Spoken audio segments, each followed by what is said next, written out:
ನೀವೇನು ಹೋಗ್ತಿದ್ರಣ್ಣ ನೀವೇನು ಹೋಗ್ತಿದ್ದೀರ ತುಂಬ ಜನ ಇದೆಲ್ಲ ಸ್ವಲ್ಪ ಕಮ್ಮಿ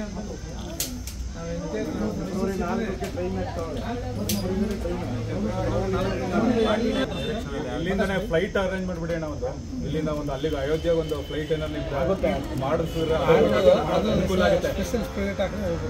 ಅದು ಅದೇ ಯಾಕೆಂದ್ರೆ ಈ ಮೈಸೂರವ್ರು ಈಗ ಜಾಸ್ತಿ ಜನ ಹೋಗೋ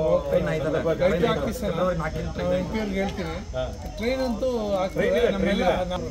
ಓಡ್ತಾ ಇದೀವಣ್ಣ ಇನ್ನೇನು ಒಂದು ಸೀಸನಲ್ ಫ್ಲೈಟ್ ಹಾಕಿದ್ರೆ ಅಣ್ಣ ಇಲ್ಲ ಓಡ್ತೀವಿ ಅಣ್ಣ ಹೆಂಗೆ ಹೋಗ್ತಾರೆ ಹಂಗೆ ಆಯ್ತಾ.